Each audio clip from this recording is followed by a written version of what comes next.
ये 20-21 साल पहले की बात है जब मेरी शादी शोभा से हुई थी। शोभा को मैं बहुत चाहने लगा था। ये चाहत उस वक्त और बढ़ गई जब साल भर बाद शोभा ने मुझे एक चांद बेटी का तोहफा दिया, जिसका नाम मैंने नेहा रखा। जब तक नेहा झूले में रही उसे सिर्फ माँ बाप का प्यार मिलता रहा, लेकिन जब उसने घुटनों के बल चलना और तुतला कर बोलना शुरू किया तो खानदान के दूसरे लोग भी उसे पसंद करने लगे। जैसे जैसे वो बड़ी होती रही उसकी सुंदरता भी निखरती रही और लोगों को उस पर प्यार भी आने लगा। आसपास के कई घरों की नौजवान लड़कियां तो उस पर जैसे मरती थी, हर वक्त उसे अपनी गोद में लिए फिरते रहती थी। नेहा को ज्यादा से ज्यादा अपने पास रखने के लिए वो आपस में लड़ते रहती थी। सभी लड़कियों की कोशिश होती कि हमारे घर का काम करके शोभा का दिल जीत ले ताकि शोभा नेहा को उनके पास रहने दे। इसका नतीजा ये हुआ कि शोभा के ऐश हो गए। औसत तबके की पत्नियों को घर के कामकाज की वजह से अपने बनाव सिंगार के लिए ज्यादा वक्त नहीं मिलता, लेकिन शोभा के पास वक्त ही वक्त था।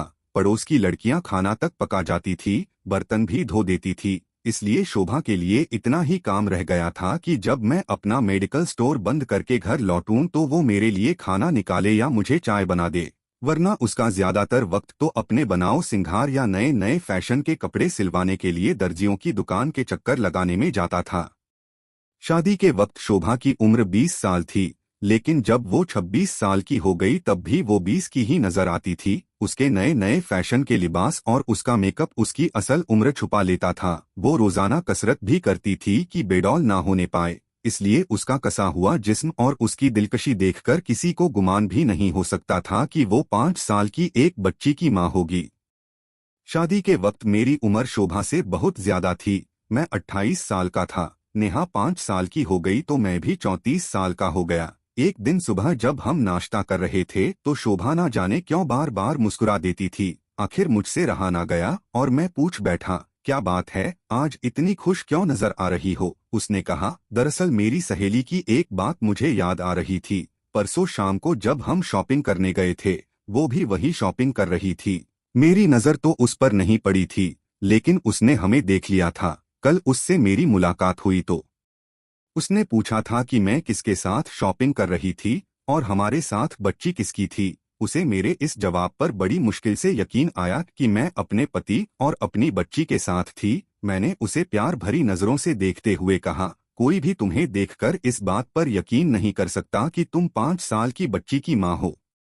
लेकिन उसने ऐसी क्या बात कही थी कि तुम मुस्कुरा रही थी? शोभा ने कहा, वो बातें आपके बारे में हैं, छोड़ो जाने दो। लेकिन मैंने कहा, नहीं मुझे बताओ। शोभा ने कहा, मेरी सहेली कह रही थी कि तुम्हारे साथ तुम्हारे पति को देखकर ऐसा लगा जैसे लंगूर के हाथ में अंगूर लग गया हो। वो और भी बहुत सारी बात कह रही थी। मैंने बहुत चाहा कि शोभा मुझे उसकी सहेली के बारे में और बात बताएं कि वो मेरे बारे में क्या कह रही थी, लेकिन वो टाल गई और फिर किसी काम के बहाने से उठ गई। मैंने नाश्ता करने के बाद आईने के सामने जाकर पहली मर्तबा बड़े गौर से अपना जायजा लिया और मुझे यकीन हो गया कि शोभा की सहेली की बातों का निचोड़ यही होगा कि मैं किसी भी तरह से शोभा के काबिल नहीं हूँ और हमारी जोड़ी किसी तरह से भी सही नहीं लगती। मैं उम्र में शोभा से 8 साल ज्यादा तो था ही, लेकिन शोभा के रखरखाव और उसकी दिलकशी की वजह से उससे 13-14 साल बड़ा नजर आता था।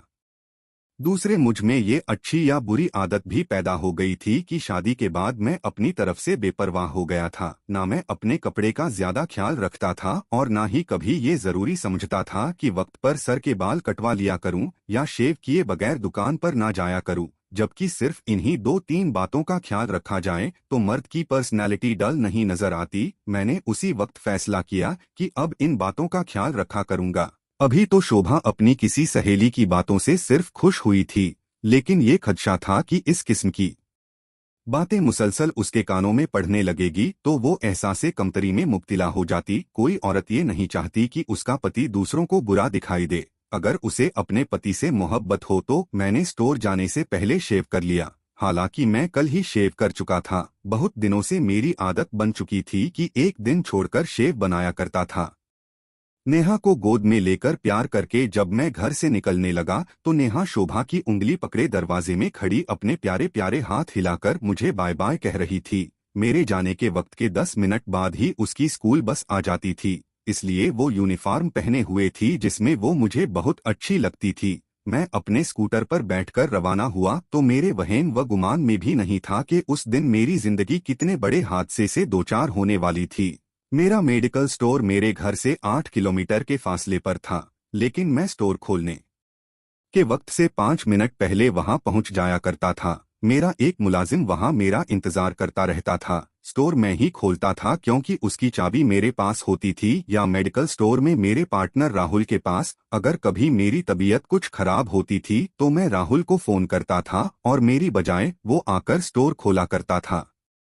उस दिन उसे अपने दफ्तर से छुट्टी करना पड़ती थी, वरना आमतौर पर वो 2 बजे अपने दफ्तर से छुट्टी के बाद अपने घर से होकर 3 बजे तक स्टोर आया करता था। उसके आने के बाद मैं घर चला जाया करता था। 2-3 घंटे आराम करके फिर स्टोर पहुंचता था।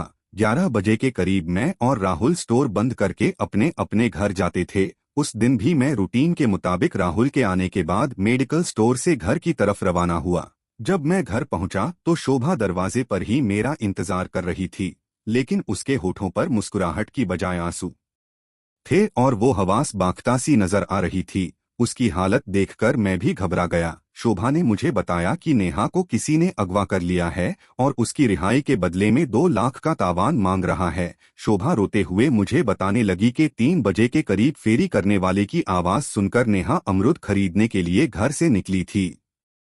जब वो 10-15 मिनट तक नहीं लौटी तो शोभा को फिक्र हुई। उसने घर से बाहर झांका तो उसे ना फेरी वाला दिखाई दिया, ना ही नेहा नजर आई। शोभा परेशान होकर उस कमरे में लौटी जहां टेलीफोन था। उसने मुझे फोन किया, लेकिन राहुल ने उसे बताया कि मैं जरा देर पहले स्टोर से घर की तरफ निकल चुका हूं। मेरे आने से 10 मिनट पहले किसी अजनबी ने फोन करके शोभा को बताया था कि उसने हमारी बेटी नेहा को अगवा कर लिया है और अब उसकी रिहाई इसी सूरत में मुमकिन है जब हम उसे 2 लाख देंगे। फोन करने वाले ने ये भी बताया था कि उसने मेडिकल स्टोर फोन करके पहले मुझसे बात करना चाहिए थी, लेकिन जब इसे मालूम हुआ था कि मैं घर के लिए निकल चुका हूं तो उसने घर के फोन पर शोभा से बात की थी। शोभा ने जब उसे बताया था कि मैं अभी घर नहीं पहुंचा हूं तो उसने कहा था कि आधे घंटे बाद हमें फिर फोन करेगा। शोभा से ये सब बात जानने के बाद मेरी हालत खराब होते जा रही थी। नेहा से मैं इतनी ही मोहब्बत करता था कि मुझे यूं महसूस हो रहा था जैसे किसी ने मेरी सबसे कीमती चीज मुझसे छीन ली हो। मैं ही क्या, हर बाप को अपनी बच्ची से इतनी ही मोहब्बत होगी। मैंने फिर शोभा की ढारस बंधाने की कोशिश की, लेकिन खुद मेरा दिमाग चकराया हुआ था कि अब क्या होगा। 20-21 साल पहले 2 लाख एक बड़ी रकम थी, जिसका बंदोबस्त करना मेरे लिए कोई आसान काम नहीं था। और फोन पर शोभा को धमकी दी गई थी कि अगर हमने पुलिस को बताने की कोशिश की तो नेहा को मार दिया जाएगा। शोभा मुझे ये सब कुछ बता चुकी थी और मैं अपनी हालत खराब होने के बावजूद उसकी ढारस बंधाने की कोशिश कर रहा था कि उस आदमी का टेलीफोन आ गया जिसने नेहा को अगवा किया था। मैंने फोन उठाया तो सामने से कहा गया, तुम्हें अपनी पत्नी से सब कुछ मालूम हो चुका होगा। उसने अपनी आवाज बदलने की कोशिश भी की थी। वो बहुत धीमी आवाज में बोल रहा था। मैंने कहा, मुझे सब मालूम हो गया है, लेकिन तुमने बहुत बड़ा मुतालबा किया है। मैं इतना बड़ा आदमी नहीं हूँ, तुम एक मेडिकल स्टोर के मालिक हो। मैंने कहा, लेकिन उस कारोबार में मेरा एक पार्टनर भी है। उसने कहा, मेडिकल स्टोर बेचकर अपना हिस्सा ले लो, इस तरह 2 लाख से ज्यादा मिल जाएंगे। मैंने कहा, मेरा पार्टनर ये सब कुछ बेचने के लिए तैयार नहीं होगा। मैं कुछ नहीं जानता। दूसरी तरफ से बिगड़कर कहा गया, अगर तुम कल शाम तक रूपों का बंदोबस्त नहीं कर सके तो मैं तुम्हारी बेटी की लाश शहर के किसी हिस्से में फेंक दूंगा। मैंने कहा, भगवान के लिए मुझे मोहलत दो। दूसरी तरफ से कहा गया, सिर्फ कल शाम तक की मोहलत है तुम्हारे पास। और फिर टेलीफोन की लाइन कट गई। रिसीवर रखते हुए मेरा हाथ कांप रहा था। मेरे करीब खड़ी शोभा परेशान और बेचैन खड़ी थी। उसकी आंखों से आंसू बह रहे थे। मैंने उसे बताया कि फोन पर क्या बातें हुई थी। शोभा मुझसे लिपटकर सिसकने लगी और कहा, अब क्या होगा महेश, मेरे पास बैंक में 30,000 के करीब हैं। कल तक 1,70,000 का बंदोबस्त करना मेरे लिए आसान नहीं। हमें पुलिस ही की मदद लेना होगी। शोभा ने कहा, भगवान के लिए ऐसा मत करना।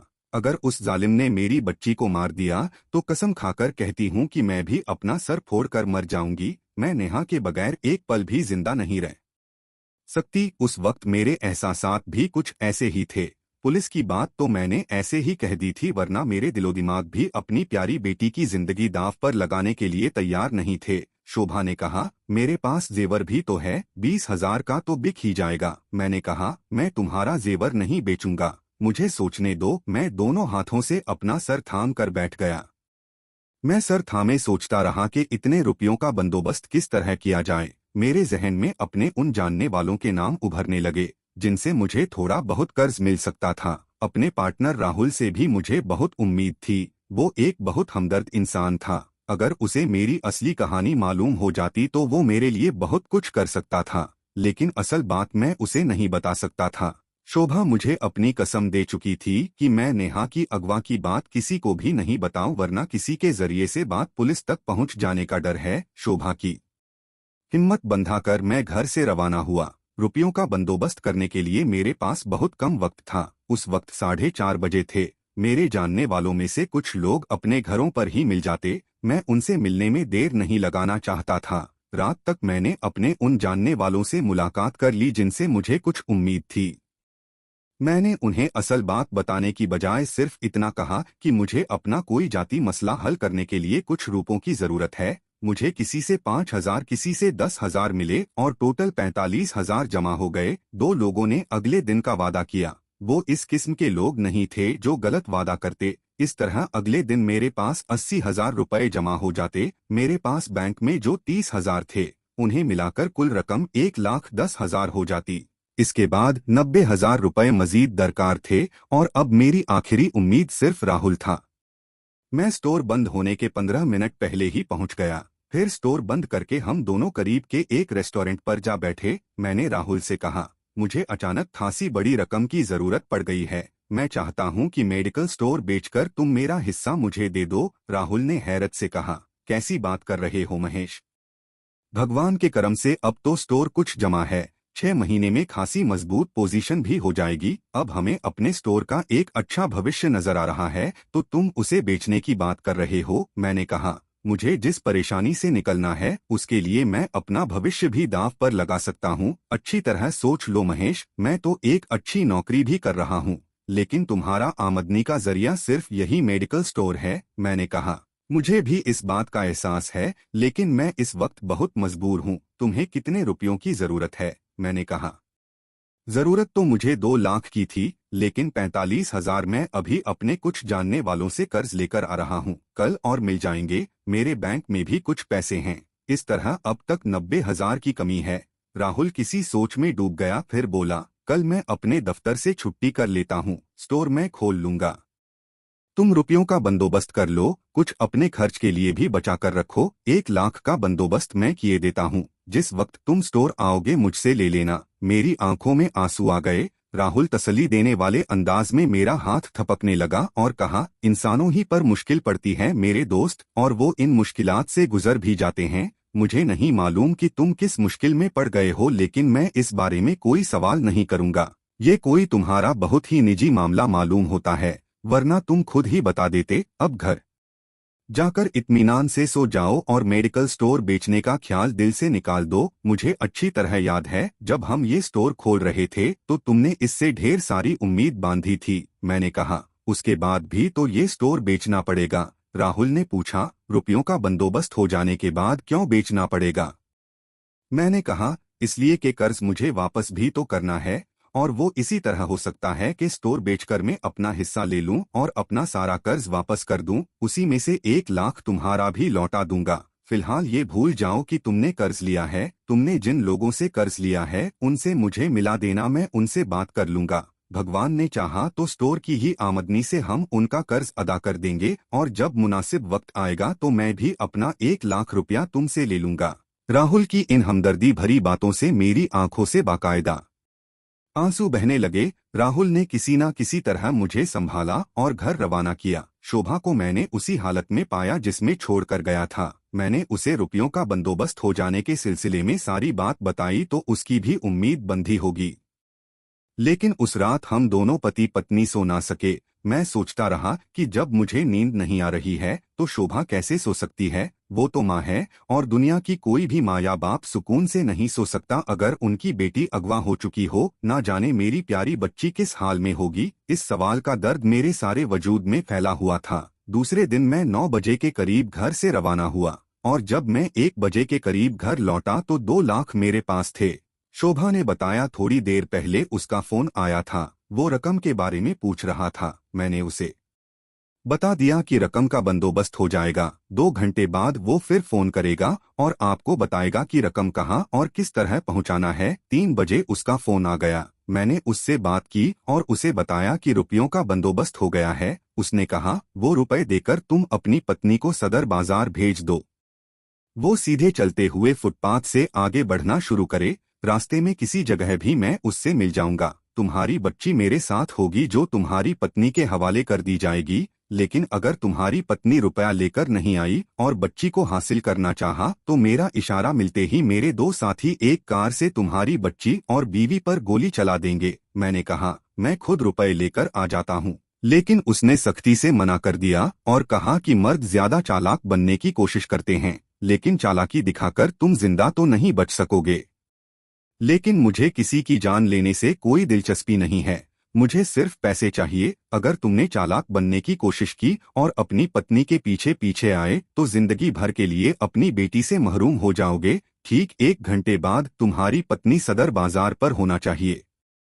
मैंने शोभा को सारी बात बताई तो वो जल्दी से बोली मैं अपनी बेटी को पाने के लिए कुछ भी कर सकती हूँ, मैं जाने के लिए तैयार हूँ। मैंने कहा मुझे छुपकर तुम्हारे पीछे रहना चाहिए। शोभा जल्दी से बोली इस किस्म के लोग बहुत चालाक होते हैं, वो अच्छी तरह अपनी तसल्ली कर लेंगे कि मेरे पीछे कोई ना हो, लेकिन तुम्हें अकेला भेजने के लिए मेरा दिल नहीं मान रहा है। ये तो मुझसे तुम्हारी मोहब्बत है महेश, लेकिन अपनी बेटी की खातिर आपको अपने दिल पर पत्थर रखना होगा। आपको मेरी कसम है। शोभा ने मेरा हाथ अपने सर पर रखते हुए कहा आप मेरे पीछे हरगिज नहीं आएंगे, मुझे सदर बाजार तक छोड़ने भी नहीं जाएंगे, मैं टैक्सी में चली जाऊंगी। मैं सोचे बगैर नहीं रह सका कि ममता किसी भी औरत को कितना बहादुर बना सकती है। टैक्सी में बैठने से पहले शोभा ने कहा भगवान ने चाहा तो मैं बहुत जल्द अपनी बेटी के साथ आपकी नजरों के सामने होंगी।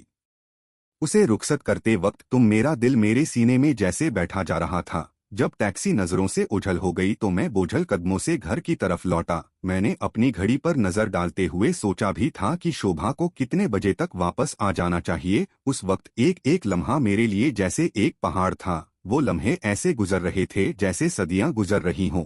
ज्यादा से ज्यादा 5:30 बजे तक शोभा को आ जाना चाहिए था, लेकिन जब वह 6:30 बजे तक नहीं आई तो मेरे जिस्म से पसीना फूटने लगा। आधा घंटा और इंतजार करने के बाद मैं स्कूटर पर तेजी से सदर बाजार की तरफ रवाना हो गया और वहां पर पूरा बाजार देखने के लिए मैं पैदल ही इधर उधर भागता रहा, लेकिन 1 घंटे की जुस्तजू के बावजूद नामुराद ही रहा। उस वक्त मेरी हालत पागलों जैसी हो रही थी। बिल्कुल मायूस होकर मैं अपने स्कूटर पर अपने घर की तरफ लौटा और भगवान से दिल ही दिल में गिड़गिड़ाता रहा कि मेरी पत्नी और बच्ची उस दौरान में घर पहुंच चुके हो।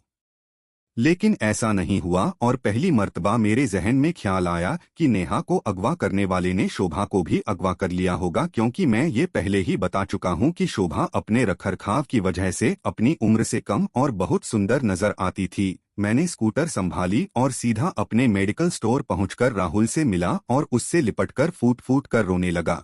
अपनी उस वक्त की हालत की वजह से मुझे ये भी याद नहीं कि मैंने राहुल से क्या कहा था और राहुल ने मुझसे क्या कहा था। बस इतना याद है कि राहुल मुझे लेकर सीधा पुलिस स्टेशन पहुंचा था। मुझे ये भी याद नहीं कि क्या सवाल जवाब हुए थे।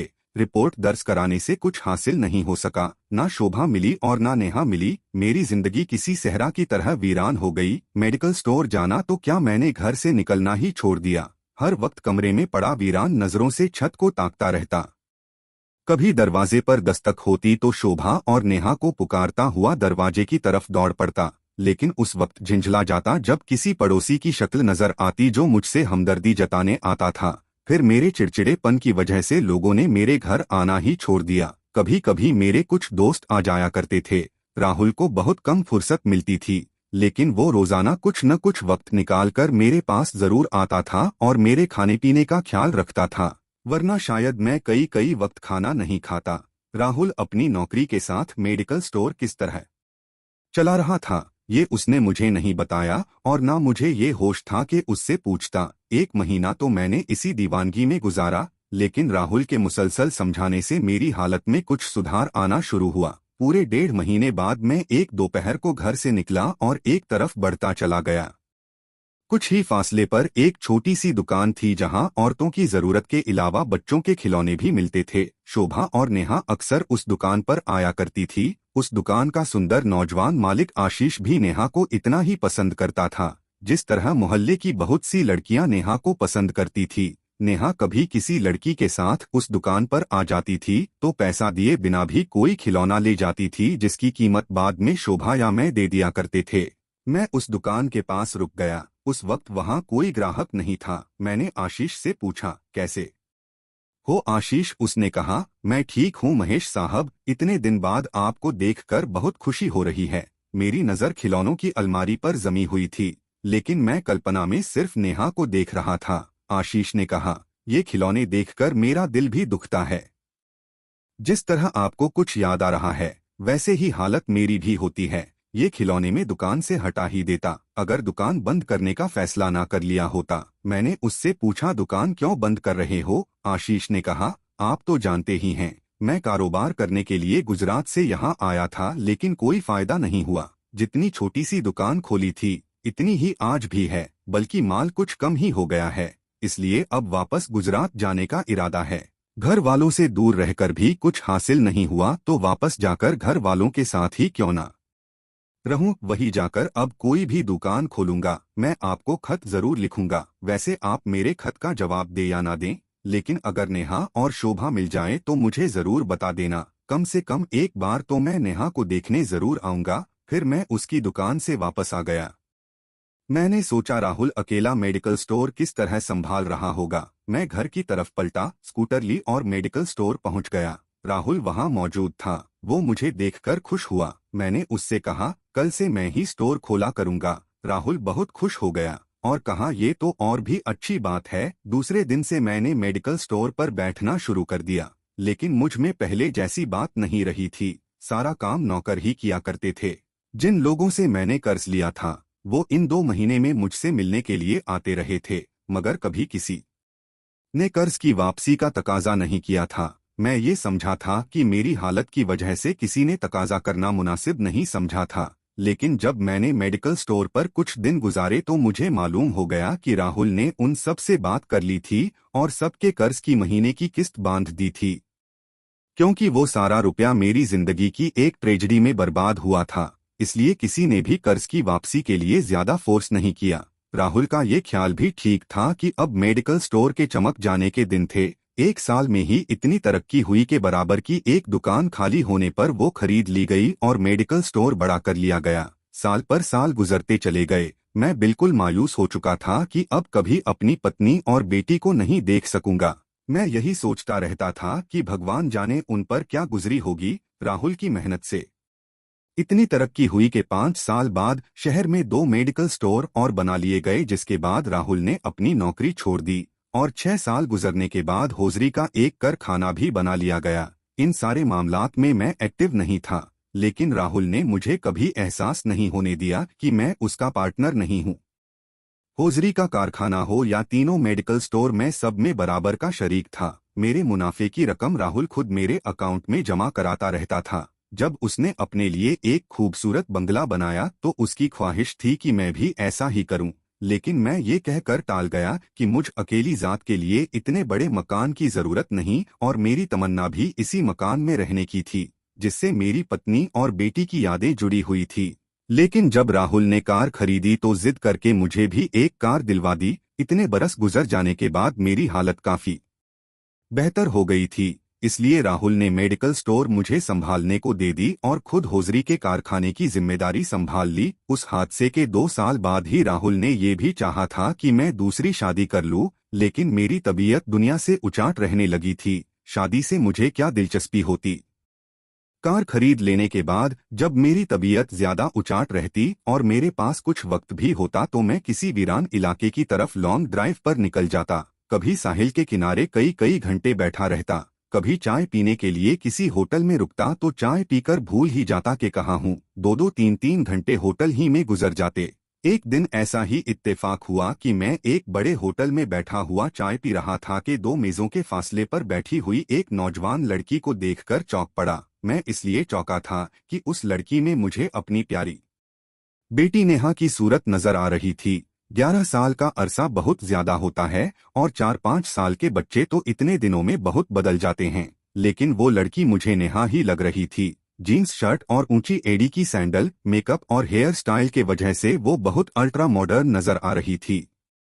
मेरे दिल की धड़कन आहिस्ता आहिस्ता तेज होती जा रही थी। नेहा से उसकी सूरत मिलने की वजह से मैं उससे बात करने के लिए बेचैन था। मैं वहां मौजूद लोगों में किसी की भी परवाह किए बिना उसकी मेज पर जाना चाहता था, लेकिन ये डर था कि वो लड़की मुझे गलत ना समझ ले। मेरी बेकरारी बढ़ती जा रही थी। मैं सोच रहा था कि 11 साल बाद नेहा को इतना ही बड़ा होना चाहिए। अचानक वो लड़की अपनी मेज से उठी और उस वक्त मैं सटपटा गया जब वो सीधी मेरी तरफ आई और मेरे सामने की कुर्सी पर बैठकर मुस्कुराते हुए बोली, थोड़ी देर से मैं देख रही हूं कि आप मुझसे कुछ कहना चाहते हैं, लेकिन मेरी टेबल तक आते हुए हिचकिचा रहे हैं। मैंने कहा, तुम्हारा अंदाजा गलत नहीं है बेटी। मेरी आवाज भर्रा गई। लड़की ने कहा, आप मुझसे क्या चाहते थे? बस तुमसे जरा देर बातें करना चाहता था। तुम मुझे कुछ अजीब सी लगी थी। ऐसे लोगों से मिलना मेरे पेशे का तकाजा है। दरअसल मैं एक राइटर हूँ। मुझे ख्याल आया था कि तुम मेरी किसी कहानी का किरदार बन सकती हो। उस लड़की के बारे में जानने के लिए मुझे ये झूठ बोलना पड़ा। लड़की ने कहा, अगर आप राइटर हैं तो आपको मेरी एक दोस्त से जरूर मिलना चाहिए। उसकी तो जिंदगी एक अजीब कहानी है। आप मुझे देख रहे थे तो मैं ये समझी थी कि शायद आप उससे मिल चुके हैं और मुझे देखकर आपको उसी का ख्याल आ गया है। दरअसल उससे मेरी दोस्ती की बुनियाद ही ये बनी कि उसमें और मुझ में कुछ समानता है। मैंने पूछा, तुम्हारी इस दोस्त का नाम क्या है? उसने कहा, उसका नाम नेहा है। मुझे अपनी सांस रुकती हुई महसूस हुई। उसने गौर से मेरी तरफ देखा और पूछा, आपके चेहरे का रंग अचानक क्यों बदल गया? मैंने मुस्कुराने की कोशिश की, कोई खास बात नहीं। तुम मुझे अपनी दोस्त के बारे में बता रही थी कि उसकी जिंदगी ही एक अजीब कहानी है। क्या मैं उससे मिल सकता हूँ? उस लड़की ने कहा, मिल तो सकते हैं। कल सुबह वो मुझसे मिलने मेरे घर आएगी। मैं अभी एक कागज पर आपको पता लिख कर देती हूँ। कल सुबह 11 बजे आप मेरे घर आ जाइए। मैं आपको उससे मिलवा दूंगी। उसने कहा, मैं आपको उसके बारे में वो सब कुछ बता सकती हूँ जो मुझे मालूम है, लेकिन एक राइटर होने की हैसियत से आपको कुछ और भी मालूम करना होगा, इसलिए आपको उससे मिलना ही होगा। मैंने कहा, जो कुछ तुम जानती हो वो तो बताओ। उस लड़की ने जो कहानी सुनाई उसके शुरू होते ही मेरी हालत खराब होने लगी थी और खुद को संभाले रखने के लिए मुझे बहुत मुश्किल का सामना करना पड़ रहा था। ये बात मैं शुरू से ही समझ गया था कि मैं जो कहानी सुन रहा था वो नेहा नाम की किसी दूसरी लड़की की नहीं बल्कि मेरी बेटी नेहा की कहानी है। मैं जिस पत्नी की याद में 11 साल तक तड़पता रहा वो अच्छी औरत नहीं थी।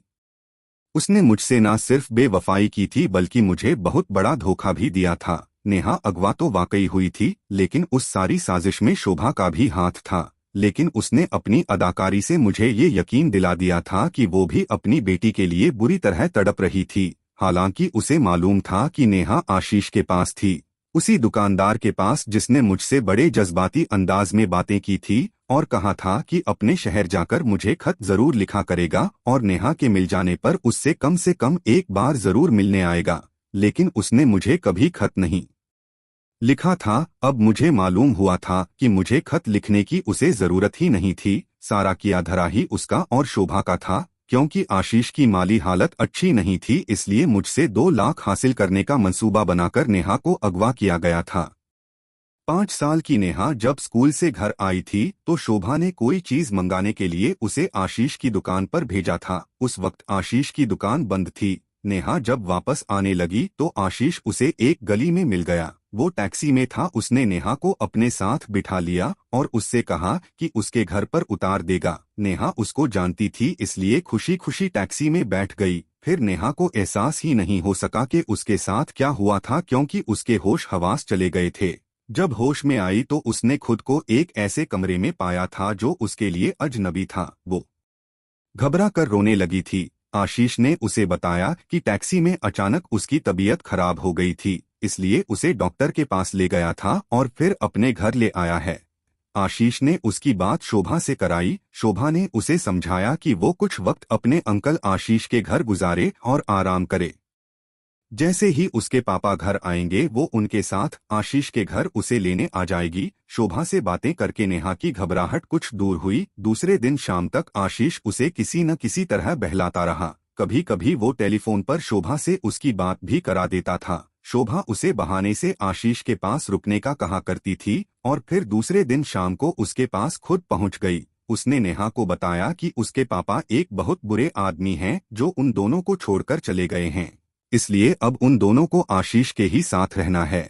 नेहा को कुछ बातें समझ में आई, कुछ बातें नहीं समझ में नहीं आई। वो उदास हो गई कि उसके पापा उसे छोड़कर चले गए थे। कभी कभी वो रोने भी लगती, लेकिन शोभा किसी न किसी तरह उसे बहला लेती। इसी तरह 2-3 महीने गुजर गए। दोनों माँ बेटी कभी उस घर से बाहर नहीं निकलते थे।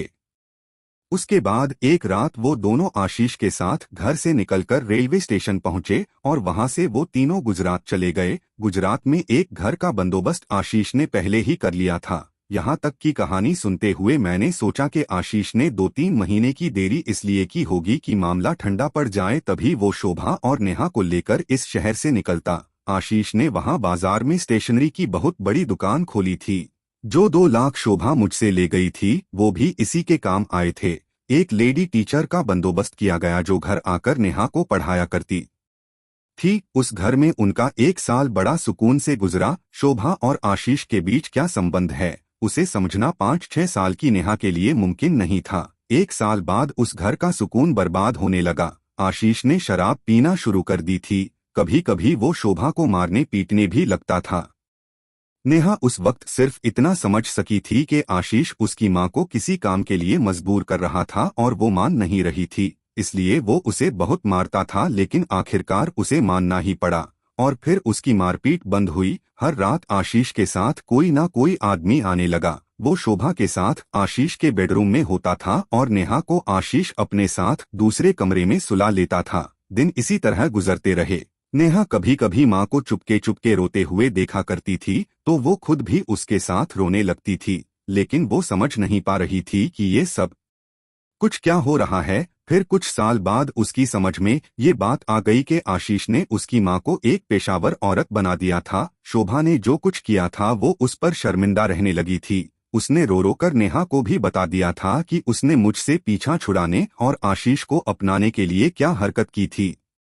12 साल की उम्र में नेहा को इन बातों से दुख पहुंचा था और उसे मेरी याद सताने लगी थी। उसे अपने घर का भी पता याद नहीं रहा था और वो टेलीफोन नंबर भी भूल गई थी, वरना किसी न किसी तरह छुपकर वो मुझे खत लिखती या मुझे फोन ही कर देती। 12 साल की उम्र में वो इससे ज्यादा कुछ नहीं कर सकती थी। उसके लिए मुमकिन नहीं था कि वो अकेली गुजरात से मेरे शहर आती। कभी उसे लगता कि उसे अपनी माँ से नफरत होने लगी है, कभी उसे अपनी माँ पर तरस आने लगता जो एक गलती करके उसका खमियाजा भुगत रही थी। उस वक्त तक आशीष ने बहुत पैसा कमा लिया था। नेहा ये नहीं जानती थी कि इतना पैसा आने की वजह स्टेशनरी की दुकान थी या उसकी माँ की पेशेवराना जिंदगी। उसने एक बंगला बना लिया था और उसमें पार्टियां भी होने लगी थी जिनमें बड़े बड़े लोग आते थे।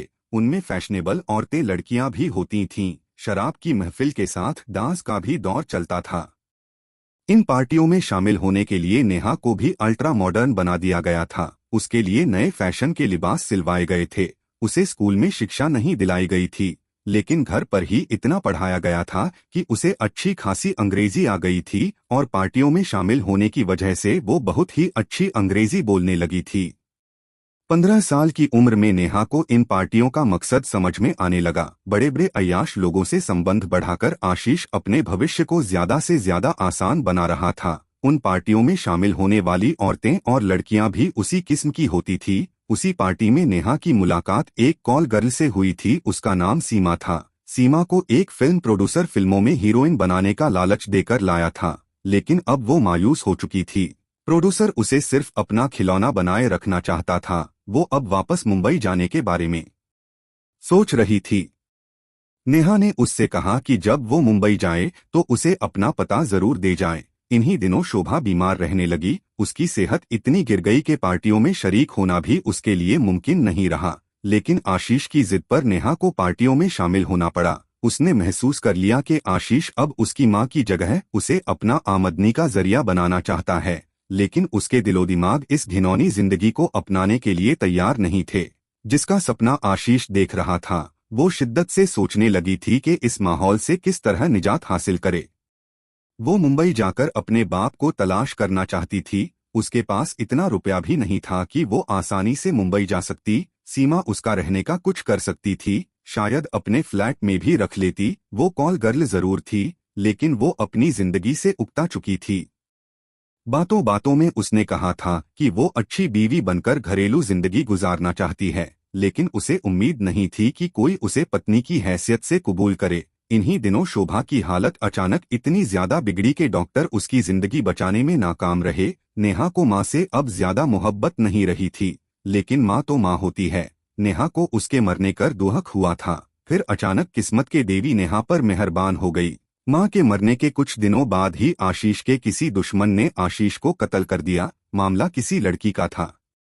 नेहा इतने दिन में इस माहौल को समझ चुकी थी जहां किसी वक्त भी किसी का कत्ल हो जाना कोई बड़ी बात नहीं थी। उसने मुंबई जाने का फैसला किया। आशीष का बंगला उसने बेच दिया क्योंकि आशीष की अकेली वारिस वही थी। आशीष ने सब पर यही जाहिर कर रखा था कि शोभा उसकी पत्नी और नेहा उसकी बेटी है।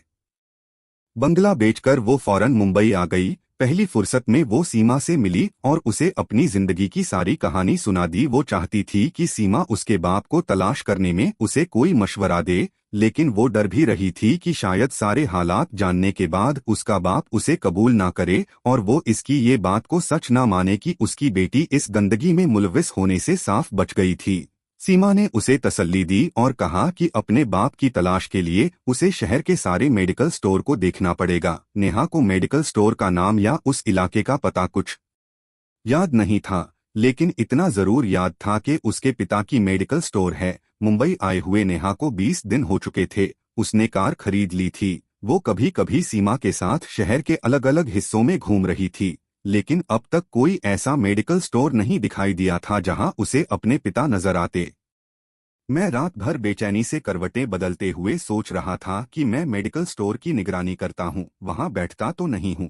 फिर ये कि नेहा मुझे पहचानती भी कैसे। वो सिर्फ 5 साल की थी जब मुझसे बिछड़ी थी। उसे मेरा चेहरा याद कैसे रह सकता है। मैं अपनी बेटी को मिलने के लिए बहुत बेकरार था। मैंने सीमा को कहा कि वो किसी भी तरह मुझे इसी वक्त नेहा से मिलवाए, लेकिन सीमा ने अपनी किसी मजबूरी की बात करते हुए कहा कि मैं सुबह उसके अपार्टमेंट पहुंच जाऊं, जहां मेरी मुलाकात सीमा से हो जाएगी। मेरे लिए उसके सिवा कोई चारा नहीं था कि वो रात गुजार लूं, मगर वो रात मुझ पर कयामत की तरह गुजर रही थी। मेरे दिमाग में ये सवाल भी उभर रहा था कि शोभा ने मुझसे बेवफाई क्यों की थी।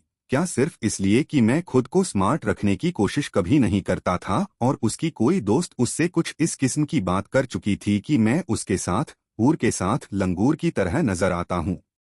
क्या इन्हीं बातों की वजह से शोभा को आशीष जैसा सुंदर और स्मार्ट नौजवान भा गया था? मेरे दिल ने इस सवाल का जवाब हाँ में नहीं दिया। मेरे ख्याल में किसी पागल शख्स की बीवी भी ऐसी हरकत इसी सूरत में कर सकती थी जब वो फितरतन आवारगी की तरफ मायल हो। मैं 11 साल तक शोभा की याद में तड़पता रहा था, लेकिन सारे हालात जानने के बाद मुझे उसकी मौत पर ज्यादा अफसोस नहीं हुआ और मैंने यही सोचा कि भगवान ने उसे उसके किए की सजा दी है। वो जिस किस्म की जिंदगी जी रही थी, उसमें किसी भी खतरनाक बीमारी का शिकार बन जाना कोई बड़ी बात नहीं होती। बहरहाल अब इन सब बातों को भूलकर अपनी बेटी से मिलने के लिए उसे अपने सीने से लगाने के लिए बेहद बेचैन था। 11 बजे थे जब मैं सीमा के अपार्टमेंट के सामने था। सीमा ने दरवाजा खोला और मुझे अंदर बुलाकर ड्राइंग रूम में बिठाया और कहा, मुझे आपकी बेचैनी का अंदाजा है, बस 2 मिनट इंतजार कीजिए।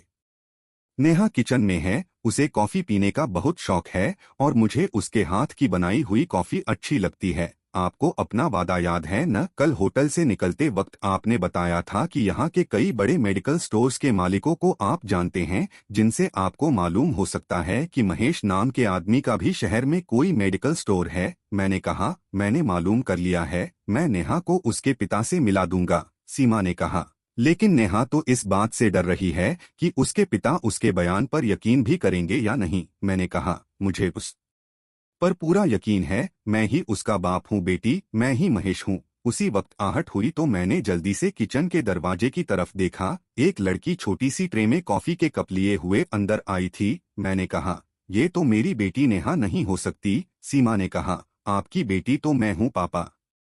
मैंने चौंक कर सीमा की तरफ देखा। हाँ पापा, उसकी आंखों में आंसू आ गए। ये तो मैंने किसी वजह से कह दिया था कि सीमा मेरे जैसी लगती है। दरअसल मैं कल ही आपको अपने बारे में नहीं बताना चाहती थी, लेकिन मुझे यकीन हो गया था कि आप मुझे पहचान चुके हैं। पहले मैं ये जानना चाहती थी कि आपको अपनी बेटी की बातों पर यकीन आएगा भी या नहीं। मैंने दोनों हाथ फैला दिए। वो अपनी जगह से उठकर तेजी से मेरे पास आई और मुझसे लिपटकर रोने लगी। मेरी आंखों में आंसू बहने लगे थे, जो खुशी के आंसू थे।